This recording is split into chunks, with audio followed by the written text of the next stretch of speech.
now. All right, the cameras are rolling. You got All right. Well, here's the easy part. Hi, I'm Rex with Sonic Sciences, and I'm excited to be here working with some professional people. About 6 months ago, I decided that I wanted to fabricate a YouTube channel, just like everybody else, and find the way to fame and fortune through YouTube. Well, you know, there's a lot more to it than that. My first month alone was mind-boggling, learning about algorithms and how you're supposed to tag your videos and all this other stuff that was so debilitating as far as actually getting any real results and producing anything, because I was constantly, you know, trying to figure out how it all works. So at this point, through the first 6 months of this channel, I used AI to generate a bunch of videos, you know, and a lot of people frown on that. But, you know, initially for me, the ease of production with the AI was this. I could take some script, drop it into the AI, and it would say, "Welcome to Sonic Sciences. I'm Rex, and tonight I'm going to say this, that, and the other, and I'll be a son of a bitch if it didn't sound just like me." And I got off on that, and I'm like, okay, well, this is easy breezy production, and all I got to do is type and drop and drag and, you know, all of that. So that was kind of how I got started. And so with my obsessive compulsive behavior, the way I always do, what I did was simply make 200 videos, and I work currently as a massage therapist. I'm no fancy musician, I'm not a renowned entertainer, I'm just some guy who has a love for music, science, and passion, and people. And but I would really like to make this channel go. So I'm segueing from using AI created material to actually talking to you in person as a human being with my actual mouth and actual words rather than a AI generated scenario. And that is how really the success in this community works, is by building relationships with people through YouTube, but also directly with people in the community. And that's what I'm trying to do. I want to utilize this resource here at Tone Central Station as an outreach to other musicians, and in time I want to rent this place regularly, once a month or more, depending on what kind of people I can get together, and come in here with real musicians and play real music.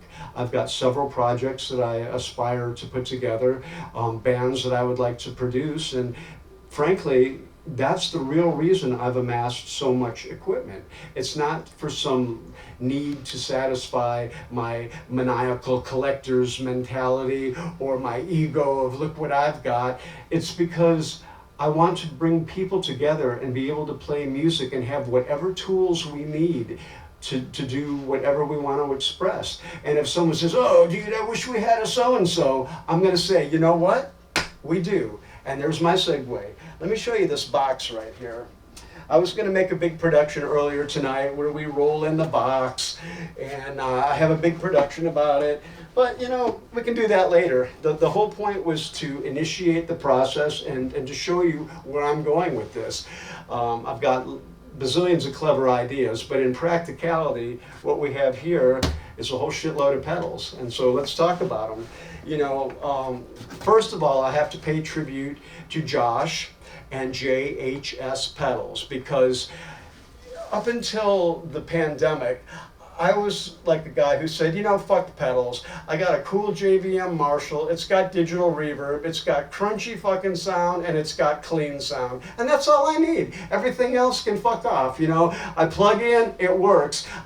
You know, back in the 80s and 90s, I played in so many bands with so many dudes that had fucking racks as big as refrigerators, and one fucking chord in your signal flow drops, and the whole thing is out the window. So at one point, I was just like, you know what, fuck it. Give me a guitar, give me a chord, I'll plug in, and fuck the pedals.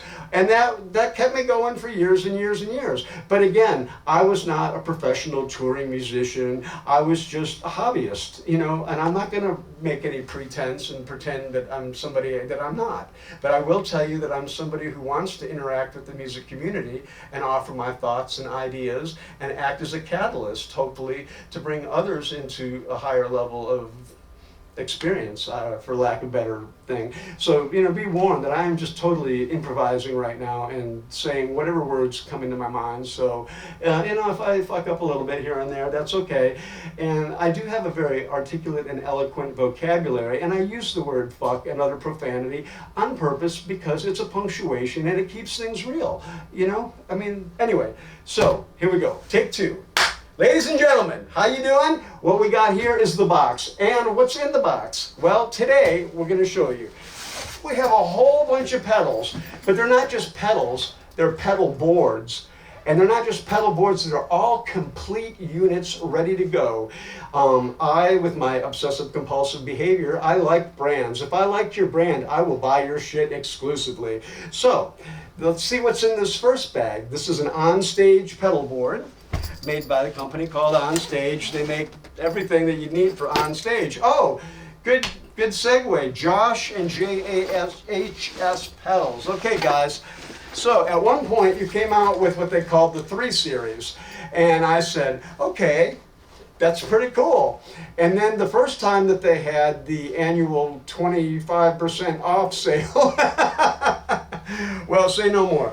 Anyway, these are there's 2 more of these 3 Series pedals that I have that are not on this board, but this is the JHS 3 Series board. And this board contains front and back end stuff, really. You've got all these different effects that I'm going to talk about more specifically in other videos, but I just wanted to show you some of what's in the box. So that's the JHS 3 Series. It's a complete pedal board. It's got a MXR ISO board on the bottom. They all do. So they are all ready to go, ready to wire, plug and play, and that's all there is to it. In this next bag, let's see what we got here.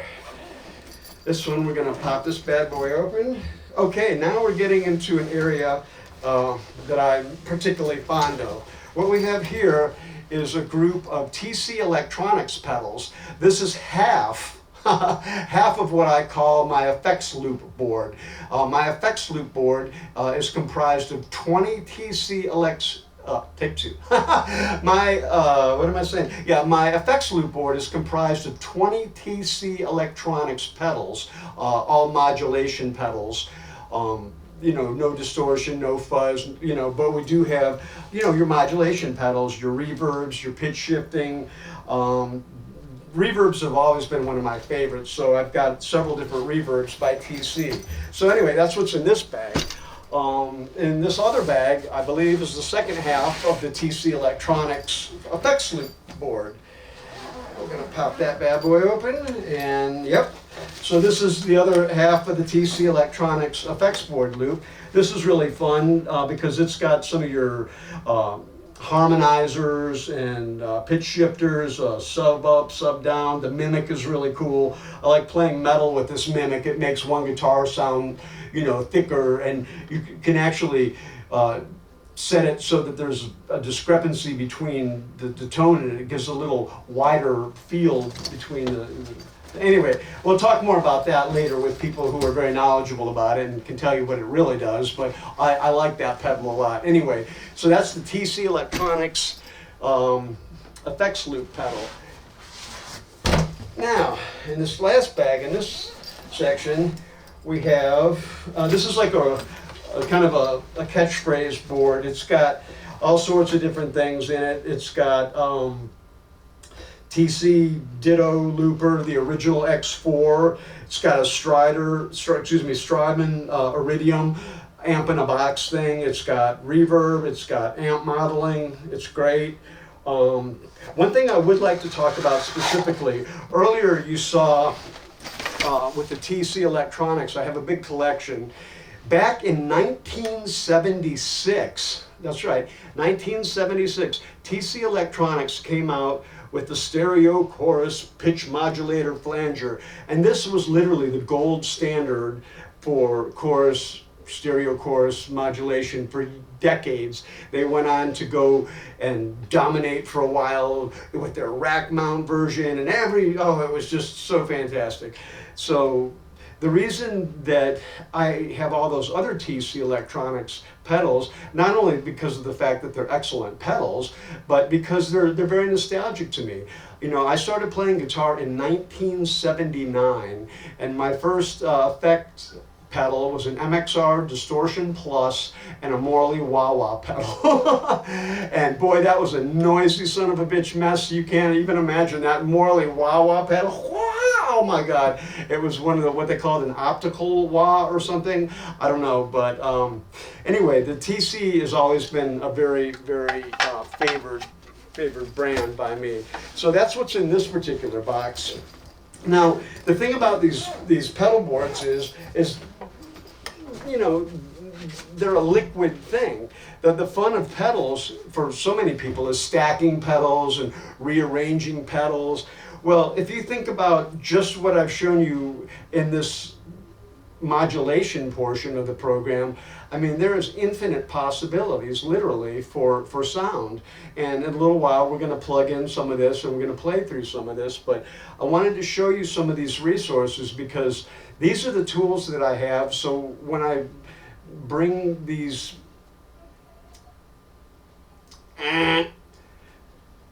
we'll be taking a brief time out for a moment, folks. Okay, my brain needs to...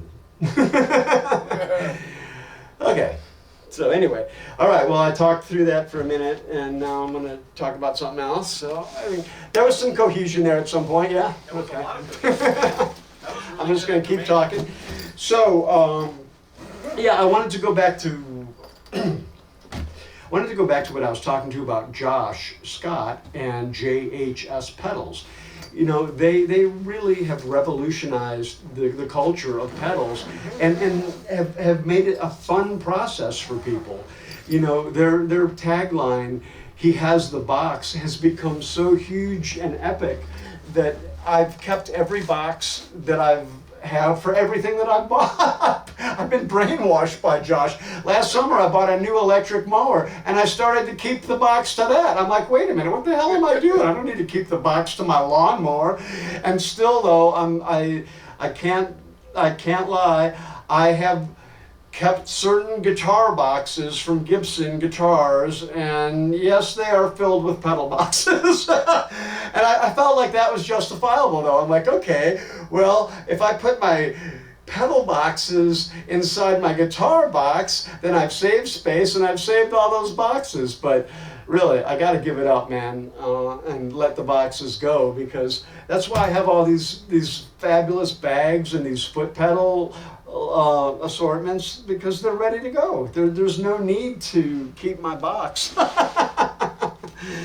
So in just a little while though, we're going to plug in some of these pedals and I'm going to play some guitar, and hopefully we'll have an easy transition and the audio will come up right away.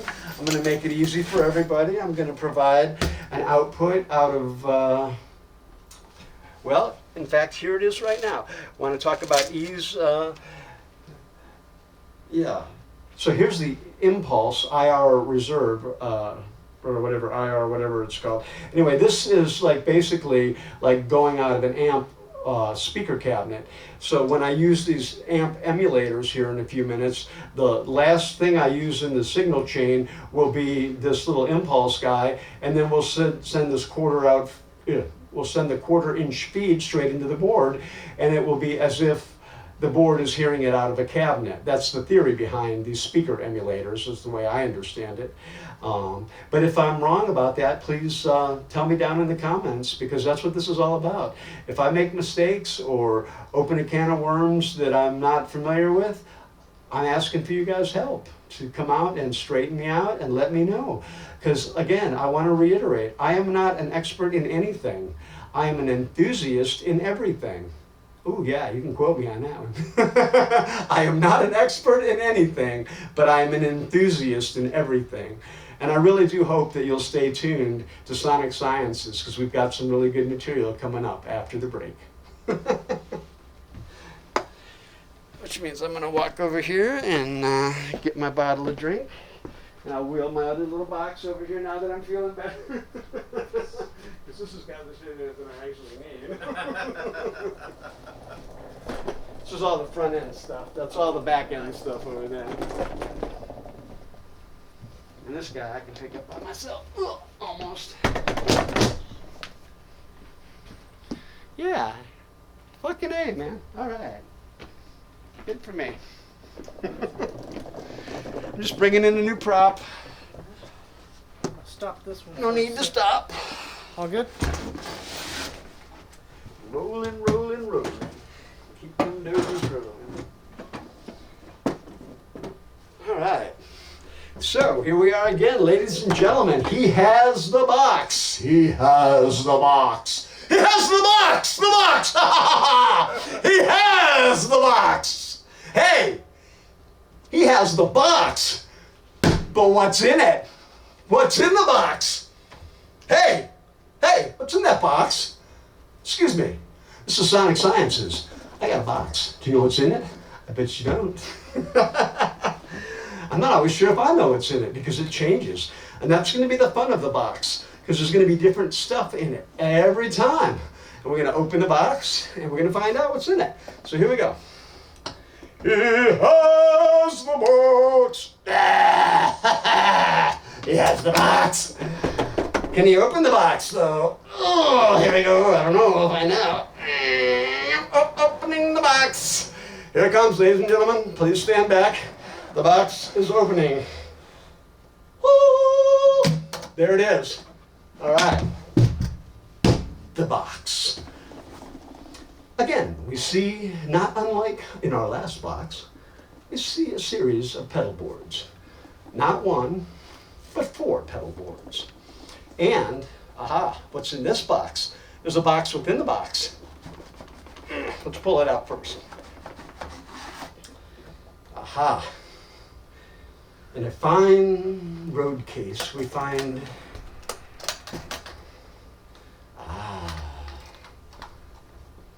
very nice, a foot pedal.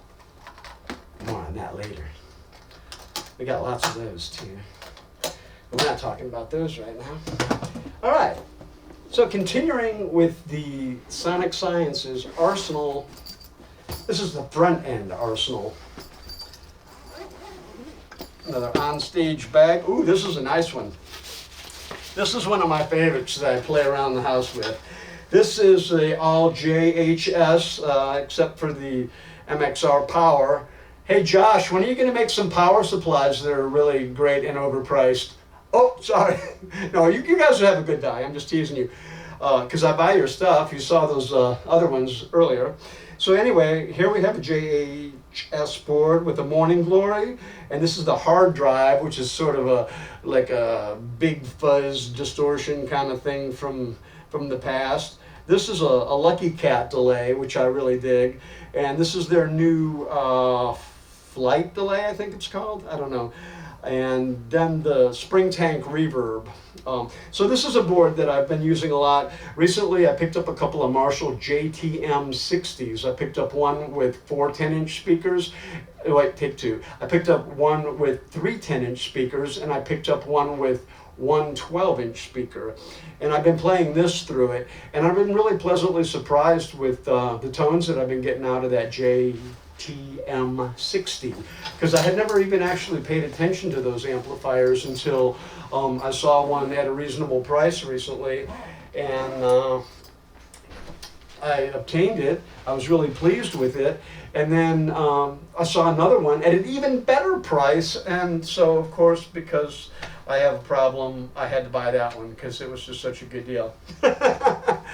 But again, the reason I have the 2 amps though is to provide for others. So now, you know, in some of these iterations of these bands, I have 2 nice JTM 60 amps, 2 guitar players. We can play two guitars through the same but slightly different amps, so we can have a continuity of sound. Because I've found in my limited experience with music production and whatnot, that continuity is very important, especially when you're doing something repetitively. You want that consistency in your sound. So anyway, opening up this next pedal board bag, we've got, oh, this is a good one. This board was built to do a muffathon, which is the Electro Harmonics Big Muff Shootout, the muffathon I called it, and it's got 6 iterations of the Big Muff, beginning with the triangle Big Muff, the pie, the green Russian pie, the op amp, some other one that they came out with again, and the Big Muff metal. So we see that we've got those pedals available. That's for the Big Muff Muffathon. Continuing on, we've got a couple more bags of front end pedals, and this is a very reasonable series by TC Electronics called the Ampworks series. I only have 4 of the 6. I've got the 550 rather, which is a 5150 type thing. We've got the Combo Deluxe 65, which is a Fender.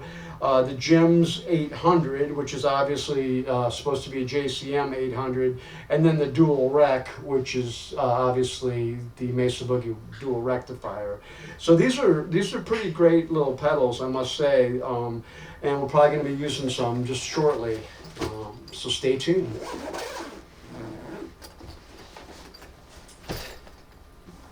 All right, this last front end box is, oh, this is a funny one. This is actually a funny little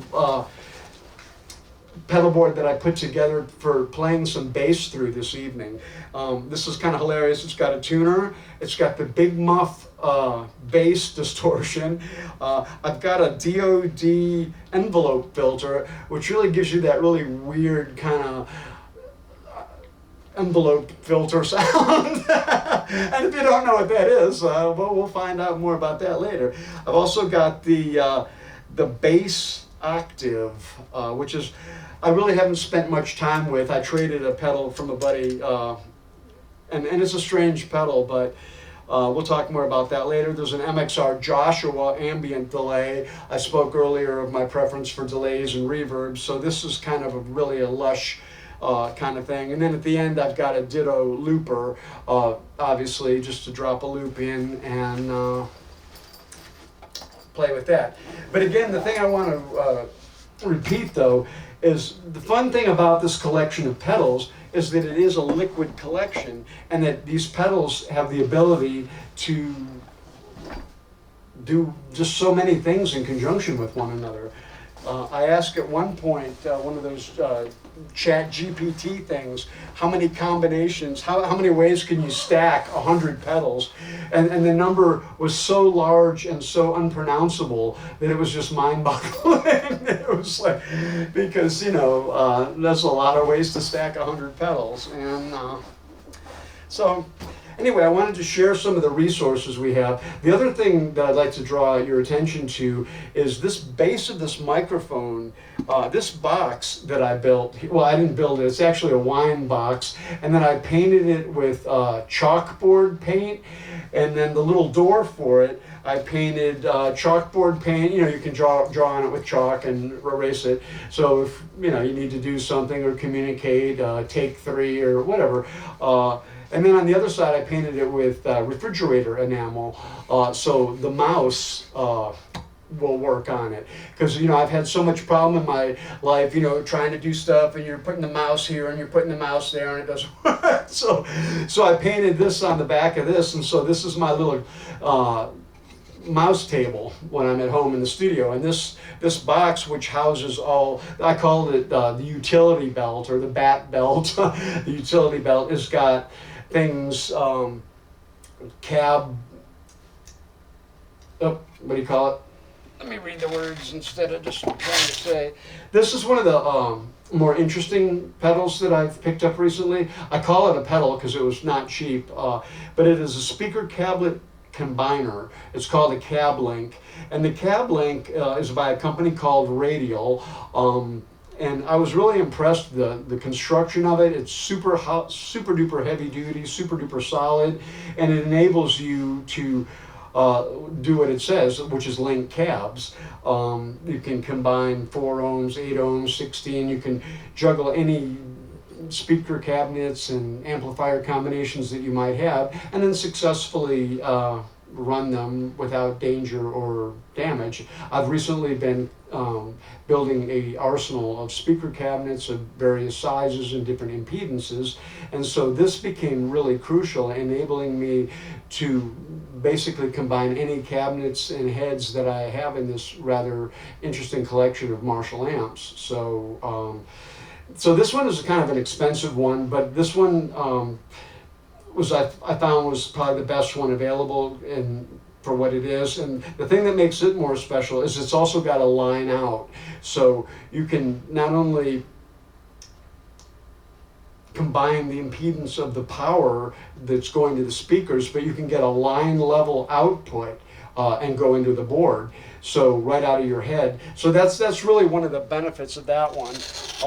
I bought this other one. These are by a company called Cab Merger, and they do the same thing as this one, but these were like $44. And these are really great. I use these for little smaller watt applications. I've got some small 10-inch Celestians that I put in those little small 110 Marshall cabinets, and those are at 16 ohms. So by using these apparatuses, I can combine any number of different cabinets and applications with the different amplifier heads. So anyway, these pedals are practical pedals, which enable you to utilize your equipment in ways that you haven't been able to previously. Because the thing that got me thinking about this originally is I have a little Marshall 1-watt head that I use just for noodling around and practicing on at home, and that is a 16 ohm only output. Oh no, 16 ohm only. Okay, well, fine.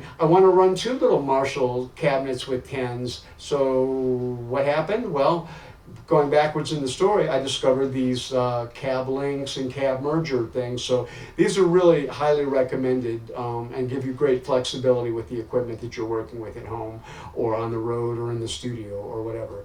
So yeah, but for practical purposes, the $44 one is awesome. Frankly, I bought 2 of these for $88, and this one was like $150. But again, this one does have some features that make it worth the money. However, it's not necessarily something that you're going to use as often probably as these little guys. So anyway, that's some of the pedals that are on the utility board. We've got splitters, we've got buffered splitters, A/B pedals. All these different tools are available so that as we bring the community together and try to put these random productions together quickly, we'll be able to do so very easily by this and that and the other, by having splitters and mergers, and some of those kind of pedals are the ones that people often overlook, and I think are the most practical to have in application for what we're trying to do, which is create sound, whether it be replicating it live or recording it. We want to have options. And I know for me personally, one of the greatest things that I experience in trying to be creative through my life, and I know I've heard stories by everyone, how we're on a creative tear, and then, where's that adapter? Where's that splitter? Where's that cord? Where's this? Where's that? And then you spend 15, 20 minutes looking for something, and you've lost your fire. You've lost that creative impetus. And so I think in setting the stage for an environment for people to express themselves, we need to be ready for anything. Yeah, go to the box. What do you need? You need that flanger, you need that delay. Hey, you want to do an octave shift? Whatever, dude, let's do it. So that's the fun, I think, is the empowerment of what we're going to be able to produce with these tools.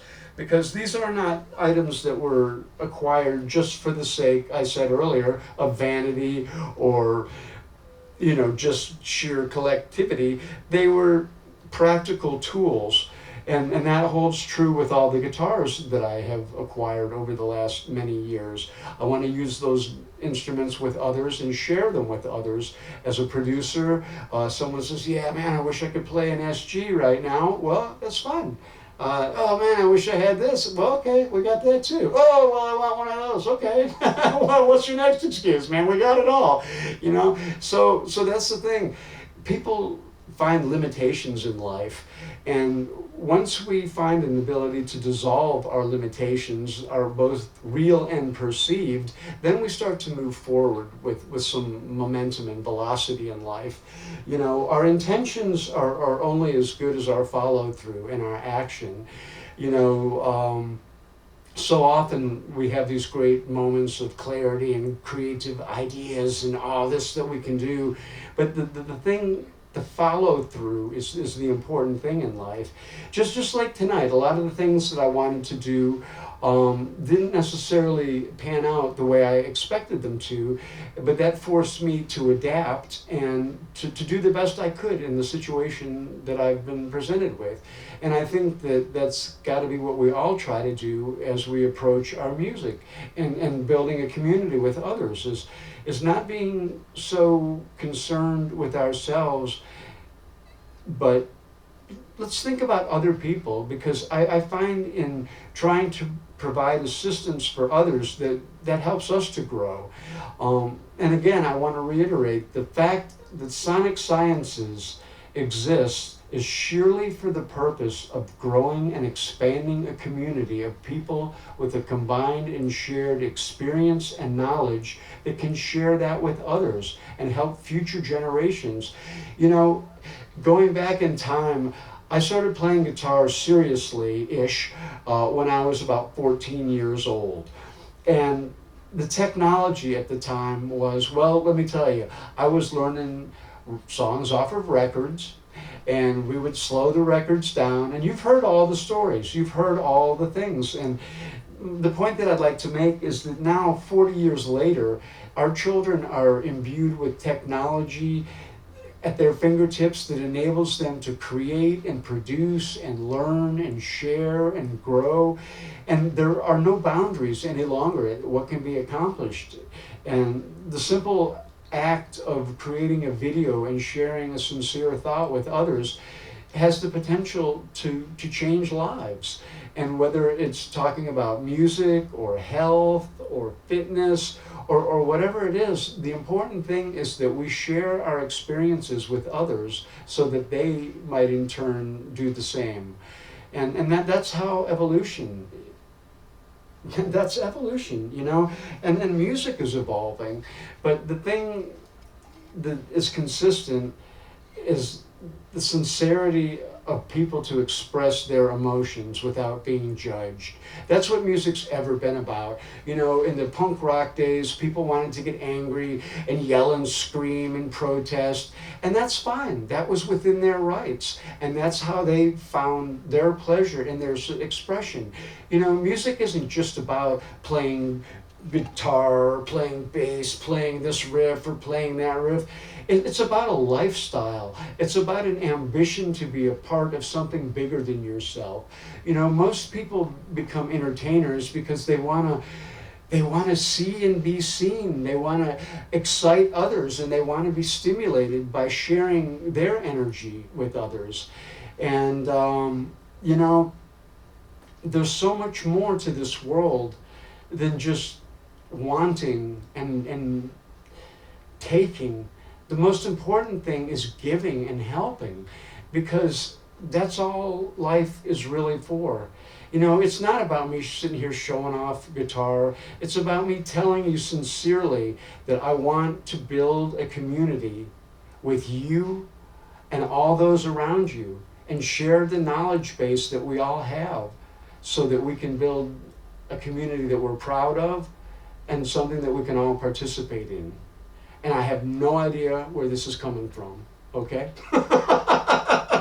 So what I probably need to do is just shut the fuck up and play some guitar. So I'm going to take a little break and plug some stuff in, and we'll be right back after these messages. Time out. Right on. Yeah, I don't know, dude.